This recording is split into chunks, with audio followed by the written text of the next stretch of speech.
Hey guys, Armenian Games here. Today I'm gonna show you how good the Spontoon is in Guts and Black Powder. Yeah, let's get into that.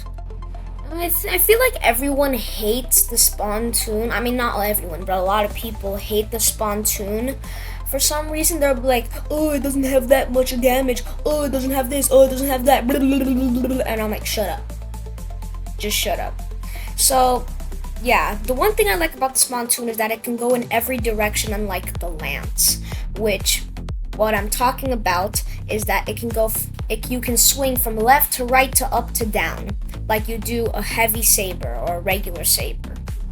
Another thing that I like about the Spontoon is that it has a hold fast ability. Now, if you don't know what that is, it means that once you get enough kills with the Spontoon, you can activate, instead of a charge, you can a bayonet charge, you can activate a hold fast ability, which basically makes it so that people who have bayonets or people who have pikes, just like you, or fellow Spontooners, can get in a square formation and will basically just stay like that. They can brace their Spontoon, lance, or bayonet, and then they can deal a near instant kill to any zombie. And this is really good because, I mean, all of us want to get an instant kill, but the thing about it is that you can't move or else you'll stop your brace, and then you have to stand back still and then you can brace again. I also like how it has very long range. It may have not that much damage. You may have to sacrifice a little bit of damage, but other than that, it's really good. Anyways, it's stat time, baby. The Spontoon does 30 damage, has a swing rate of 0.5 seconds, which is actually 0.05 seconds faster than the downswing of the saber for some reason. But I mean, it's there, I guess. It has a penetration of 3, headshot multiplier of 2.3 times its original damage, and has a left and right swing when you want to clear hordes. The Spontoon also has a reach of a staggering 9 studs, and is a secondary, which means it doesn't take up your primary slot like the pike does. So you have almost the reach of a pike, because the pike has a reach of 11, but who gives a damn? And while still you can rock a pistol with it, which I'd say is pretty good. Also, the Spontoon costs 500 francs, which, let's just say, every round of objective you get 100 francs for beating the map. So just play about 5 to 6 rounds and voila, you have the Spontoon.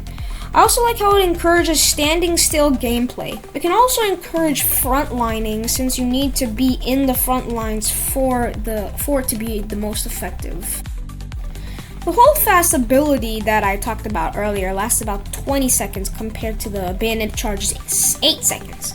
That's a full 12 seconds longer, and considering that you would normally use this when backed into a corner, or maybe on endless or holdout objective because endless or holdout mode, because that's when it's the most useful, is a pretty major amount of time for an ability that powerful. And when an officer performs a square formation, any bayonet, lance, or fellow Spontoon user will be able to stand in a square that you or the fellow officer have formed and brace their weapon by either pressing X on a PC or just equipping it while you're in the square when braced. The weapon will deal triple the amount of damage when in the square, and all players in the square have a 33% damage resistance, which in Guts and Black Powder is a lot. Even if no one uses any of those in your team, like no one uses the pike, Spontoon, or bayonet, etc., which is highly unlikely because a lot of beginners will have the musket, which has the bayonet, the damage resistance can be crucial in a lot of very crucial moments. And let me just say, it can be crucial. Especially on Endless. I mean, this thing is a beast on Endless. And the fact that you can even one-shot a cuirassier zombies while it's charging at you while you brace can save your team's life in some situations, and I mean that from experience. You might be asking what my final verdict is. So, my final verdict, if I were to give it to this weapon, would be an 8 out of 10. And the only reason it isn't really a 9 out of 10 is because I'm not too much of a fan of the decreased attack damage, but also it's an 8 because I really like the charge ability. But overall, what the Spontoon lacks in offense, it can make up for seriously in defense.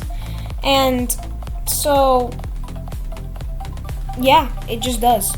Anyways, sub to my channel if you can, like the video, and as always, peace out.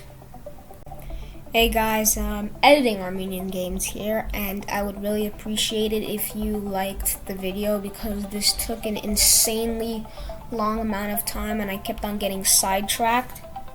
And it would just mean the world to me if you could just sub, because we're trying to pass Chris 31 in subscribers, and he is uploading video after video. I haven't been getting the time because I've been stuck with personal stuff. But other than that, if you could subscribe, that'd be very good. Anyways, as always, again, peace out. Thank you.